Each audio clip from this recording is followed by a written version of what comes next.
Good evening. And thank you for coming tonight. Some of you I know were here in January when we discussed our efforts in broadband. Unfortunately, as I think probably everyone knows, the bug tussle decision, although it looked like the great and the best solution at the time, didn't pan out. And I'll let Jeanne explain a few more of the details in her presentation. But we severed that partnership, and we went back out and with a request for proposal from various vendors, a second go-round. And we think tonight we're going to give you some pretty good news. Some very favorable options came back from the vendor we've chosen. The services that they're going to offer the community are every bit as good or better than anything that's out there, and from a reliable company. And we think it's a very good, less costly alternative for broadband for our entire community. So with that, I'm going to introduce Jeanne Vogel, who's the chair of our Communications and Technology, and she'll take you through the presentation. And there'll be plenty of time for questions. All right? Thank you. Thank you, Chairman Wolfel. And thank you all for being here. I wanted to see all the chairs full, but, you know, hopefully you'll spread the word, right? So your presence is appreciated. So I'd like to start by thanking and acknowledging the committee, Paul Casriel, Paul Wickman, and Derek Demise. And thank you to County Board Supervisor Hugh Zettel and to County Broadband Coordinator Jess Hatch for their guidance and assistance throughout this process.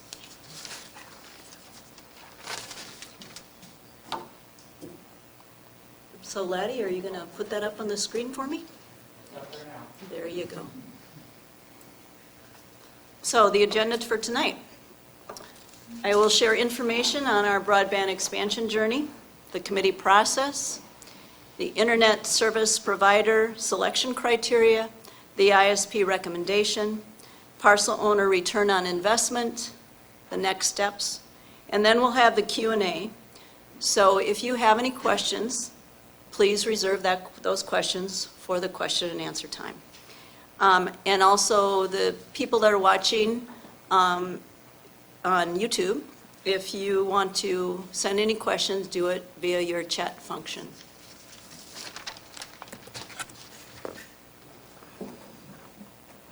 So, our broadband expansion journey 2023.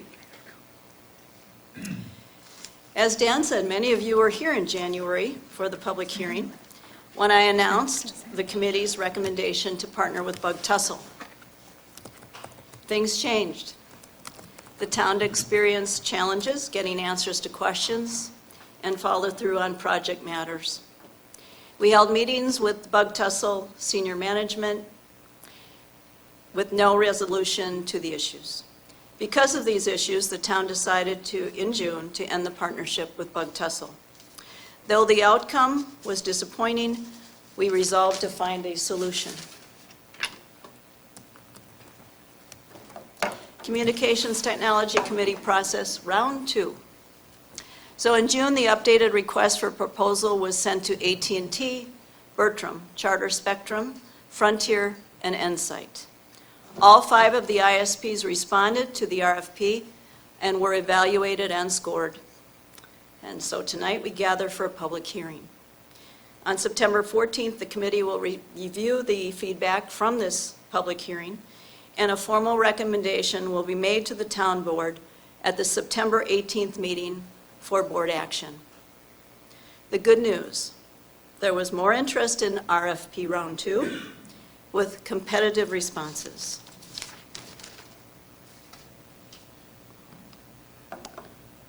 ISP selection criteria.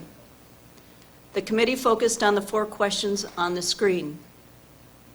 Coverage for the entire town, coast to coast. Overall project cost, including competitive subscription rates. Technology that was future-proof, including design, buried versus aerial mix. We wanted a partner that was capable and with experience to serve our entire community.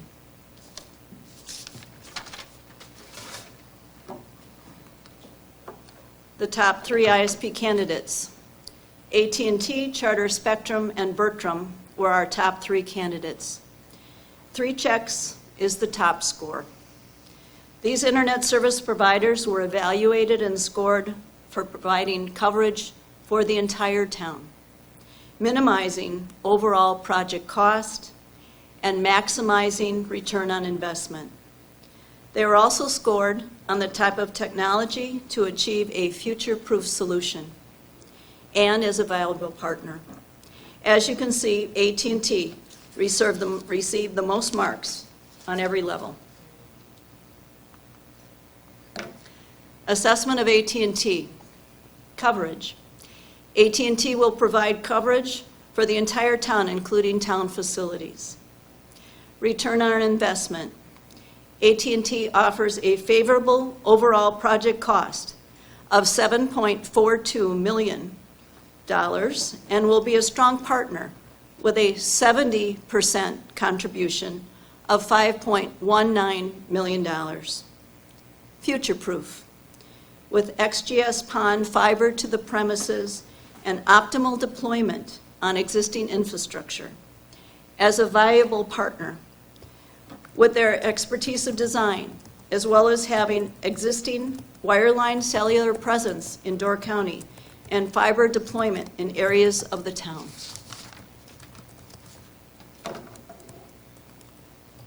What's the offering? What's the AT&T offering for residents?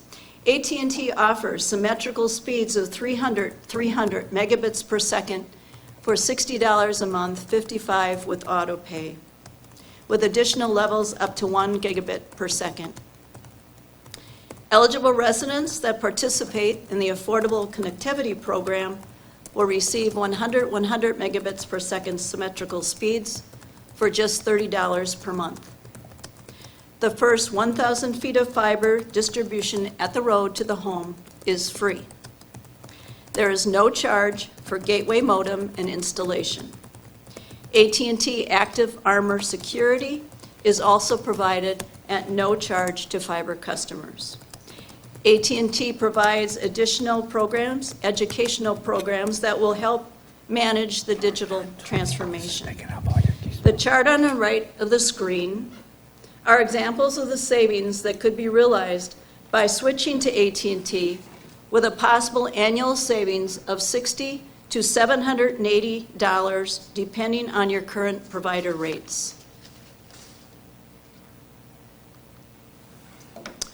Project cost and tax levy impact.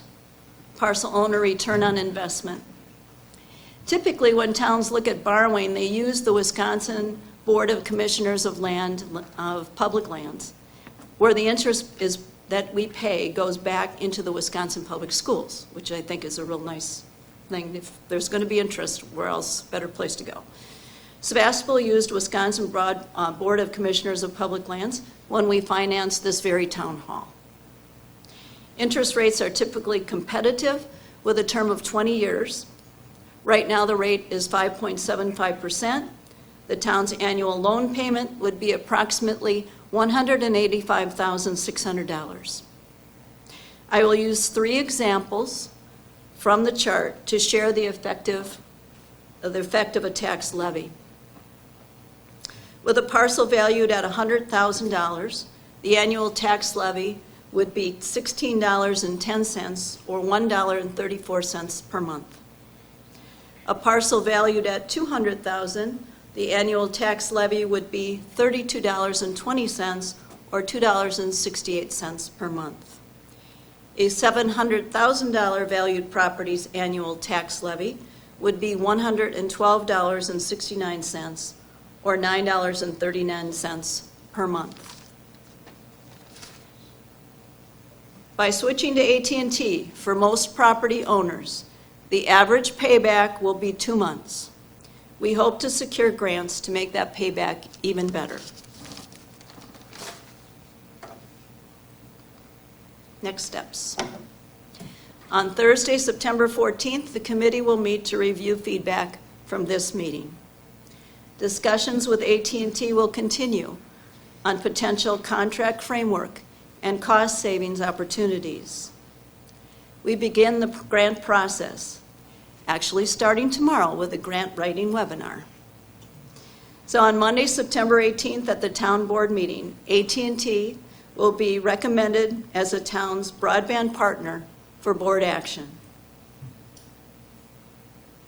If you haven't participated in the broadband survey, please visit fibernetdoorcounty.org and click on Door County Broadband Survey. If you don't have internet, please call the number on the screen, 608-267-3595. Thank you for your attention. I tried to keep it brief, so we have plenty of time for questions. So we'll also have the chat. So if you wish to ask a question, I'd like you to please raise your hand, and then you should be able to go ahead and speak it, and it shouldn't be a problem to pick up the sound. So, Jeannie, if they could state their name. yes, too, and so I please can state get your name, that. sorry. There must be someone. Yes, yes. Jeannie Keith Muchler, 6451 Whitefish Bay Road. I might have missed it. Is there any projected construction or installation schedule that you're looking at? Well, upon the contract, when we bring the contract together, they say they will start right after that. And then about 24-month build-out. Yeah. Denise? What other Oh, would you state your name? Oh, I'm sorry, Denise Shenbear, 5283 South Lake Road. What other municipalities are using AT&T? Do you know? Though I'm aware that town of Egg Harbor has actually chosen them, yes. Okay, okay. And, AT&T is, sorry. yeah, here. Sorry. You. Hi, I'm Hugh Zell. I'm the county board member that represents the eastern half of Sevastopol. My other partner in crime on the county board is Dale Vogel, who has the west side of the town, and he's also been a great advocate. I also chair the broadband committee, so I have a little bit of inside baseball knowledge of this. Is from the county board. AT&T is also a provider in the city of Sturgeon Bay, longtime provider, so they have fiber there. And I think the other thing that we, I guess, take comfort in to some extent is that AT&T has started to creep up on the southwest side of the town of Sevastopol. So by Cherry Hills Golf Course, we've seen some customers choose AT&T fiber, and we've gotten some nice, interesting benchmarks of actual speeds. You know, when they say 300, and the resident says, yeah, I got 380 down and 370 some up. So it's like, okay, that's pretty symmetrical. So I think that, and we're able to compare that with other offerings that are within the area. So we take comfort in that. And then the other part that Jeannie had on the slide is, AT&T provides cellular service in the county. AT&T is a partner with the county as part of our Next Gen E911 effort. They are also the FirstNet provider, which provides cellular service to first responders, and they are the national provider for that. So they have towers throughout the county. So if there was a big disaster, first responders who have that service are guaranteed to get cellular coverage. When you think of disasters and nobody can get on a cell phone, well, this FirstNet network allows them to get through. So they have that throughout the county and actually throughout the state. So they're a well-entrenched, if you will, provider in the county, so that's very helpful for us.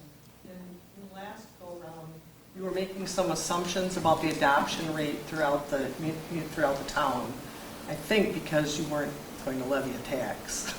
Correct. So that's probably no longer relevant to their pricing. Correct. So, And I think there's a couple things that when you look at the payback, if you will, or from a return on investment for the parcel owners, is they are providing 70% of that project cost. And so that's in line with what the town of Egg Harbor is getting in their proposed project from AT&T.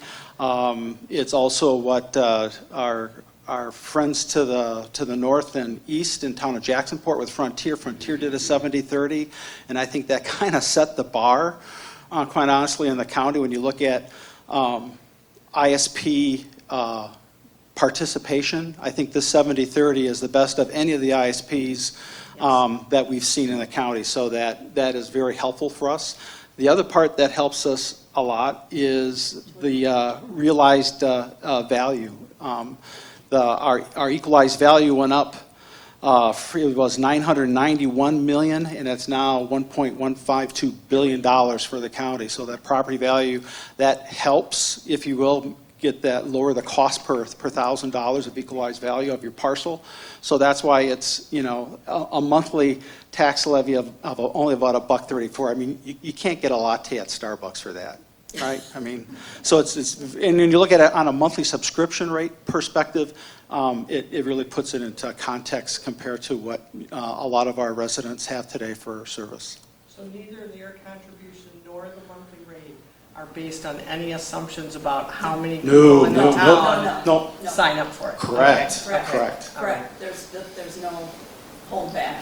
Okay. Correct. Yeah, there's no risk, and that was something That that was was huge. that was huge for us not to have to worry about that. So it's once we get the number finalized for the number of locations, and that's based on what the FCC says we have for eligible locations, we'll finalize that. That's for over federal the- grants. For federal purposes. grants. Yeah. That'll help us make sure we're accurate relative to how many will be part and subject to the tax levy. And that's a process we're working with Jessica Hatch, who's our Jess is right there. our county broadband coordinator extraordinaire. Yes. That's going to help us out quite a bit on that one. This is yours. Right, sorry. Yeah. Tom. Tom Dubnicka, 4681 Windermere Drive. Could you talk a little bit more about the grant process, and if a grant is awarded, does that reduce both parties' costs? How does that grant No, get any- applied to the cost? Okay, thank you. Any grant that we would get, fingers crossed, we're going to do our best to do that, would come off our portion, the town's portion. It would not come off what AT&T is contributing. Okay, and then I know you did that before, you sent an application, I guess, into the state before or something, the last Well, that was go-around? through Does the that have to be? PSC, the Yeah, so Wisconsin does that have to PSC. be redone? No. And how does that work? Well, the Wisconsin PSC, Wisconsin Public Service Commission, there were state grants available, okay?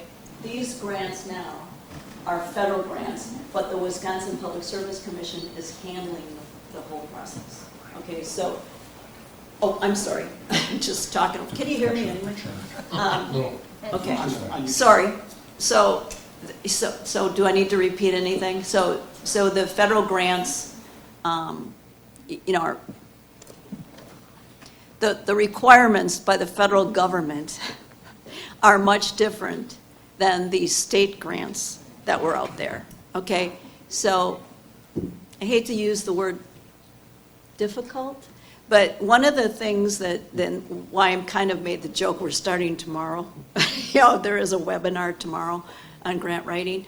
AT&T will be assisting us in grant writing, but they do not do the grant writing. Okay, so we are going to have to verse ourselves in doing that. And I'm very hopeful. There's a webinar tomorrow. There's a webinar on the 14th. And, yeah, just before my committee meeting. So there's a lot of things we're going to learn about doing the grant application, hopefully properly and well, so that we will get some money back. And the first one will be attacking which ACE, I always get the letters AFP.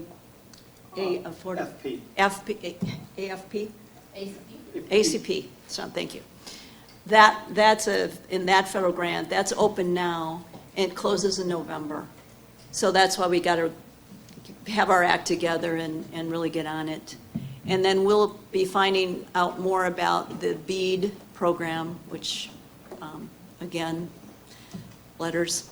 But that one will take place and start the process in '24, maybe somewhere in '24. It's very, we have information, but as Jess would tell you, it's trickling out slowly. So that's a whole nother pot of money. That's the one that, Wisconsin is slated for 1.1 billion, over $1 billion, 55, yeah. But it's a big state, and there's a lot of need. So, but again, we're going to do the best we can to go after whatever dollars we can. So that's, what's our word? Go ahead. Let me add some comfort that, Laddie, could you put that website up? So when you look at grants, so we get roughly, let's just round that off to $2 million that we're on the hook for, if you will, as a town. And this chart, right, that I'm looking at, this is a Public Service Commission chart. The link to get to this chart on the Wisconsin Public Service Commission is actually on the presentation, which I know our Madam Clerk will make available on the website. But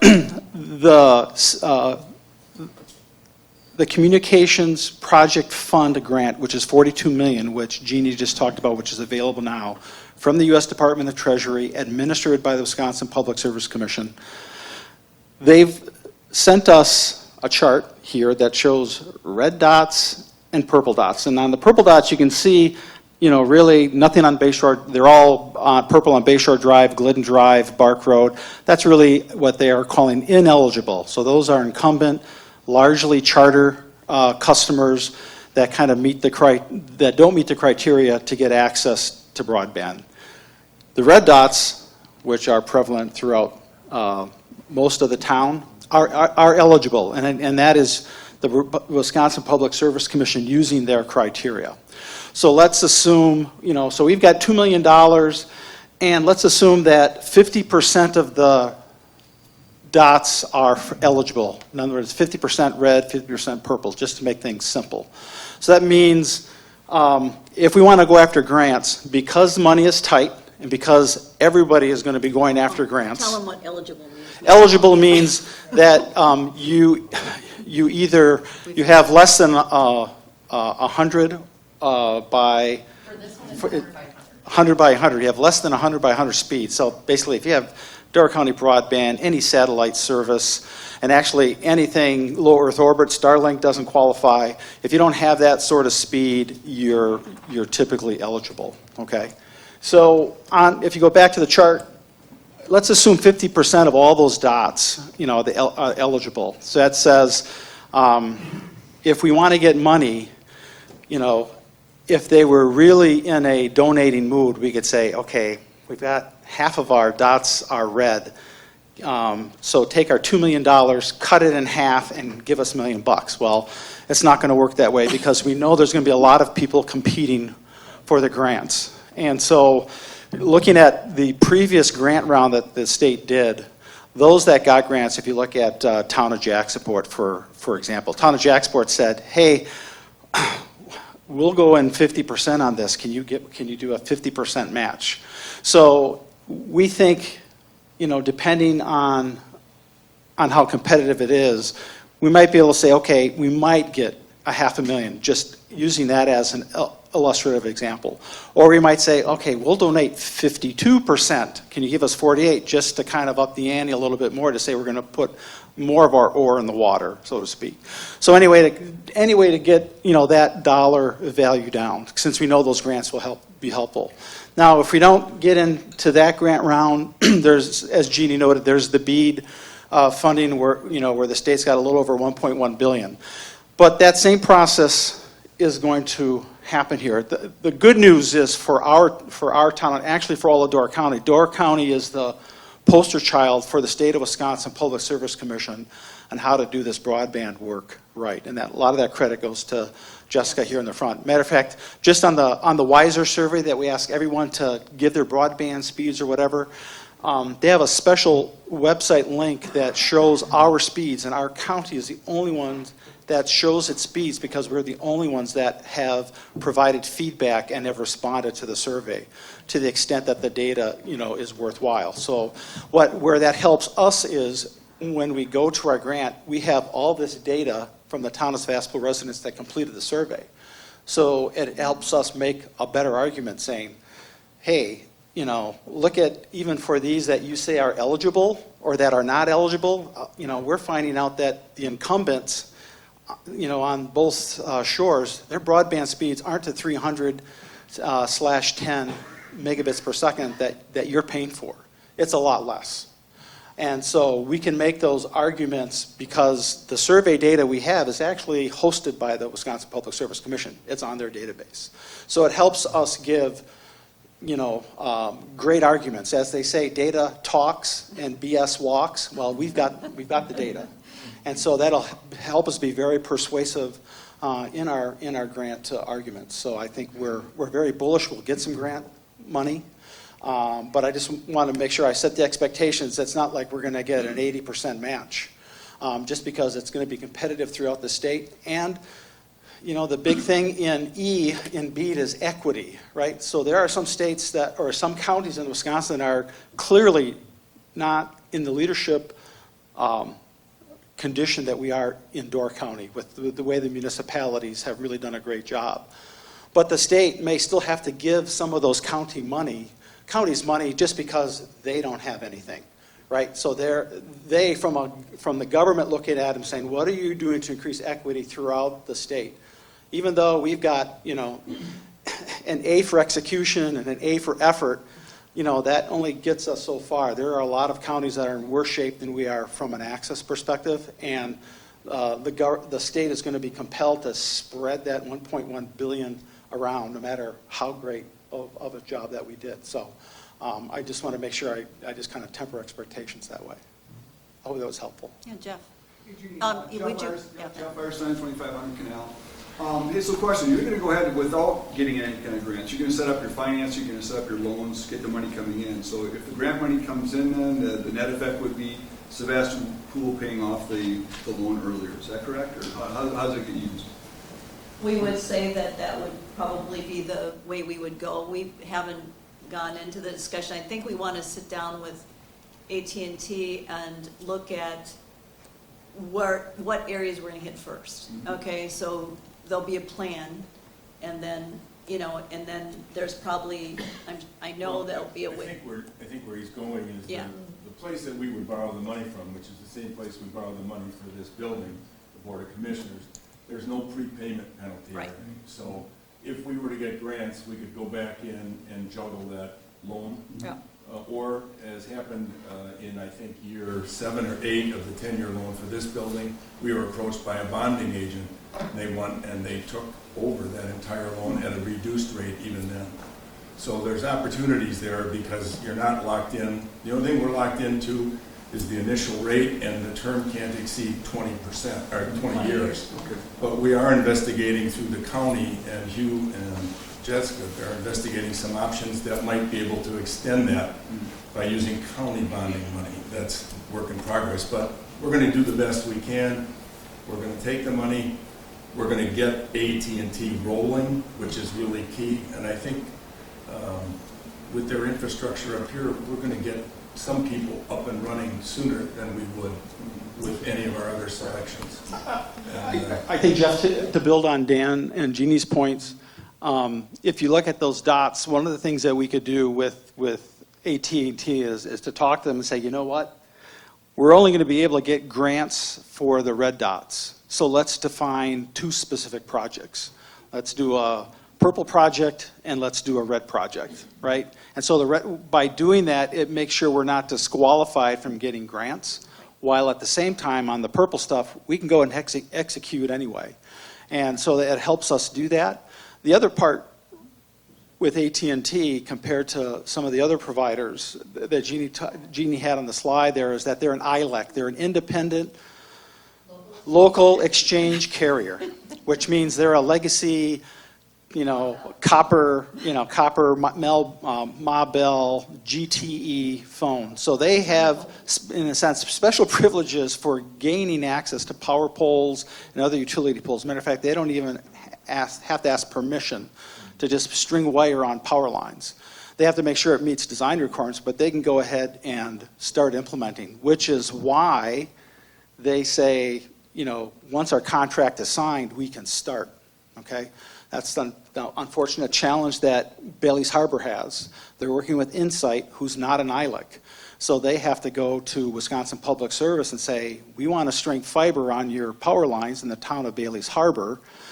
And WPS has not yet returned to them what the engineering requirements are to do that. And that's been pending for over a year. Yeah. year and a half. It's a nightmare. Okay, and then once they have that engineering requirements, then you know what their true cost is above and beyond what Insight is going to deliver, right? So they're stuck. If you're an ILEC, that's why Frontier can work very quickly in the town of Jacksonport, because they're an ILEC. They have existing telephone infrastructure, telephone poles. They have some fiber that's served, their wire line. So they have a lot of infrastructure, and AT&T is the same way. And even if AT&T doesn't, because they're an ILEC, they can string along WPS poles or Sturgeon Bay utility poles and just, say, hey, we're going to be doing this, guys. We'll make sure it meets your requirements, and off they go. So I think that's the part that we're excited about, relative to maybe breaking the project up, protect what we want to do to get grants in the near term, but for the rest of the town, which is in the purple areas, et cetera, as soon as we get a contract signed, we can get going. So that would be the hope. Go ahead. When Gray Boys 5343 South Lake Road, if these are being strung from the telephone poles, does that mean every time we lose electricity at the house, internet will be down? No, because it's the XGS PON past technology, and P means passive. So you basically, when you lose power, you'll still have the light that gets to your house. Obviously, your router and your house has to have power if you lose power. Your internet's not going to work if you don't have your router inside your house powered up or on a battery backup. But the network itself will be active. So the aerial versus buried that AT&T had in their information to us was about 48% buried and 52% aerial, roughly. Yeah, and that may actually increase. Yeah. One of the things that, for folks that live on Glidden Drive, Sturgeon Bay Utilities has been burying their power lines, and along with that, they're burying their communications lines. It's going to provide resiliency, reliability, and AT&T and Charter, along with the power on that south end of the drive, is going to be underground. And Sturgeon Bay Utilities will. Sturgeon Bay Utilities. WPS will be doing it in other areas. Sturgeon Bay Utilities is planning, according to them, to do something similar on Bayshore Drive from the city limits up to Dunn Road, where their coverage ends along Bayshore Drive. They haven't committed to a time frame on that, and that's actually one of the things we'll talk to them and AT&T about, because if they're going to be doing burying along Bayshore Drive, again, to increase reliability for power, that's going to be a shared cost. And so that's going to, in the end, save us money relative to what AT&T is going to probably end up burying. So that's one that when we say looking for cost-saving opportunities, that's another one that we're going to be looking for and exploring, and that may affect the timeline as well, because we don't want to have them do the work twice or inconvenience the residents more than we have to with this. Yeah. I'm Jim Mitchie, 4159 Bayshore Drive. First, I want to thank the committee and the board for all the very hard work and fortitude to push through on this. I know you've been working for a long time on this. And it seems to be a successful result. I refer to a Wall Street Journal article from 2 days ago that, if I'm understanding what the article says, the U.S. Department of Agriculture is averaging about $9,000 per hookup location. The Treasury Department and FCC are averaging about $1,750 to $3,300 per connection location. So with the 2,000 odd housing units in Sevastopol, it looks like we're right in the lower end of that range. It's a little over $1,000 per location using the FCC number of 2027 for us. So yeah, very, very competitive, and that's without, Jim, grants. So really, that's our cost to the town of a little over $1,000 per socket. So Here's my statement. My question is, I find the 70% contribution by AT&T, although they common, to be very generous. And too good to be true, sort of generous. We've heard those words before. Is that dependent on them receiving grants or particular interest rates? No. Or et cetera, or is that totally on? No, through the magic of ChatGPT and Google Bard, I searched to see what AT&T was getting in other communities across the country, so we benchmarked that. And we used that to help Jeanne negotiate. And actually, the 70-30 split is not the best rates. There are some communities in Indiana that got 82% from AT&T. Some got 74, and so this isn't just the goodness, the hardworking people of Indiana. We got benchmarks from Kansas, Louisiana, South Carolina, Amarillo, Texas. So we benchmarked that, and because we thought the 70-30 that town of Egg Harbor had once they had their town meeting last week, we thought, holy smokes, that's a pretty good. That's a pretty we've heard this before, too good to be true, right? So we benchmarked. We went and looked out on the network and found that actually our rate, that 70% wasn't the best. It was kind of middling, if you will. But those are contracts and agreements that are executed, throughout the country that are in process.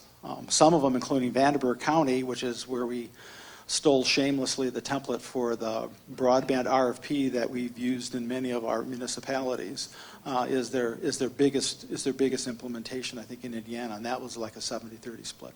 So we used their national contribution rates as a way to say, can we be part of that benchmark, similarly in our state. That wasn't how it came out originally, but Yeah. Thank you. we were able to get them to do better.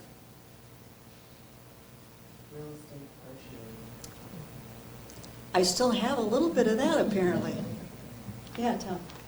So earlier you said that it's like 50-50 buried versus poles, and you said that could go up. Which could go up? The pole part or the buried part? The berry part. The berry part might go Because up of what's happening with Sturgeon Bay Utilities. And we've also, again, through Jessica's leadership, we now know the person that does the kind of future planning for Wisconsin Electric, We Energies, which owns WPS. So we're going to be on the phone to Dan Sandy to say what's in store from a future roadmap where town of Sevastopol is served by We Energies. Is there anything that you guys are thinking of or doing buried work? And I can imagine the northern end of Bayshore Drive too, a lot of trees. We've had, resiliency problems there as well with power lines, and such up there. So we're going to just see what is on their roadmap, and the fact that we can give him, a good heads up, that can help us just see if there's an opportunity there as well. So is the expectation is that from whether it's buried or in the pole, if it's buried at the street, it's going to be up a pole to your house, or is it going to be buried to the house? Because I think before everything was buried, and I understand things change, but how is that going to work from the right-of-way line to the house if it's buried and on a pole? That we're going to learn once we get the detailed design from AT&T. Since they've implemented, fiber, throughout the country, they know the state well. They know what they need in order to meet the reliability requirements, right? They don't want to have guys out, trying to, deal with down trees, et cetera. So we're going to let them, as the experts, kind of give us guidance of what they recommend. But I think, we're seeing in most cases, a lot of them just from a reliability perspective, where they can and where it's cost effective, they would be inclined to bury.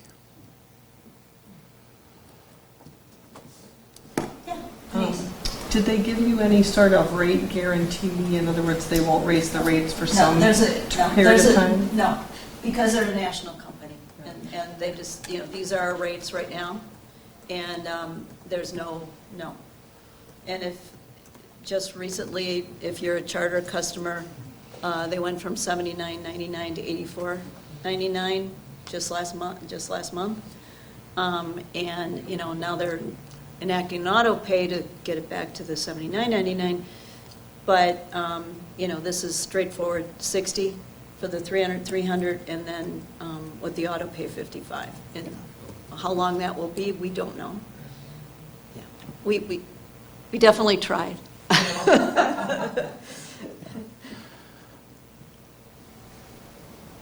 Anyone else? Oh, you're good, Hugh. No. Oh, you answered so many questions. And really, we all owe Jess Hatch a tremendous amount of credit for all her work, because she is emailing information. Laddie, put the camera on her. Yeah. Come on. There she is, lots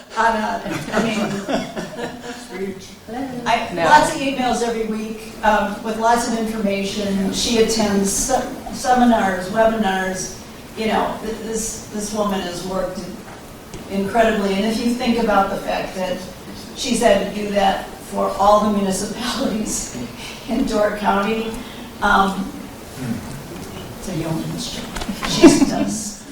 And not all the county supervisors are as optimistic about doing broadband as Supervisor Vogel and myself. So, you know, she's got to face some headwinds every once in a while. So we're appreciative of all the great work that she's done, the credibility that she's engendered, and the collaboration amongst all the towns. You got Jeff Firestein here as the town chairman of the town of Sturgeon Bay.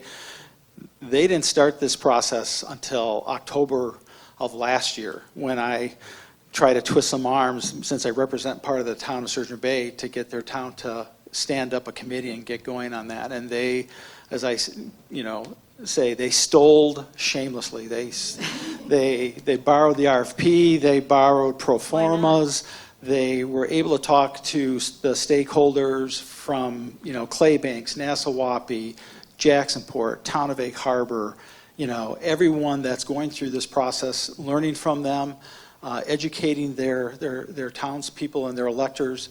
So I think one of our secret sauces that we have in the county is with Jess leading the charge. We have a very collaborative effort amongst all the communities to make broadband happen within the county. So I think with her here, she doesn't get enough credit for that. So if you could just give her a nice gentle round of applause.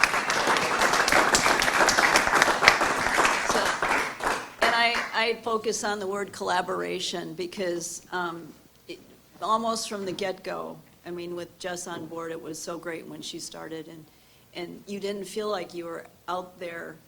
The initial feeling is like you're out in the middle of the ocean in a tiny little boat, right?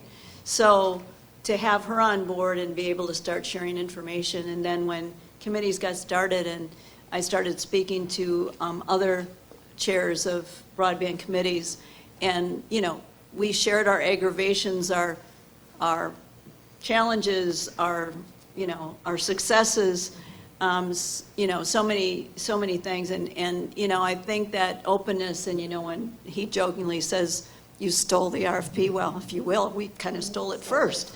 So. And AT&T answered their own RFP back to you. That's the beauty of it. Yeah, that is the beauty of it. So, not that I didn't point that out, no. So, so the whole thing of the spirit of cooperation and collaboration is alive and well, and I'm so pleased because we need each other, and we need to make that point over and over again, not just in this community, but in every community across the nation. And if we have that spirit, we can make things happen, and good things. Yeah, Jim. Jeannie, I know that the video is going to be on the town website. Yeah. Can your presentation please be posted on the website also? Is it posted? Yes, sure. It has not been yet. It will will be. by tomorrow morning. Yeah, so. Mhm. Oh, and were there any questions on chat? I'm sorry, I didn't ask. No, but Okay. you're in front of the camera. You're in front of the camera, Dan. I'm in front of the camera. That's because I look good. Your backside? Are you done? Yes, I am done. Again, My bad side. thank you all for coming, and Dan's going to take it from here, so. That's all right. Thanks, Jeannie, and to you. we do appreciate your coming. I'm sure that some of you are going to have second thoughts on something or another thought. If you do, feel free to call the town clerk, myself, Hugh, Jeannie, or if you want, as a focal point, give them to the clerk. We'll get answers back to you. The presentation will be out there, so if you find something other than a typo, let us know. We've corrected dozens of typos. But we appreciate your coming out. I'm personally a Charter customer. I can't wait for AT&T to string anything anywhere near me. $85 a month, and I can't watch Monday Night Football, and I can't watch Little Mermaids because the Disney can't. Come on. So anyway, thanks again very much. Questions, let us know. Appreciate it. Good night. Good night.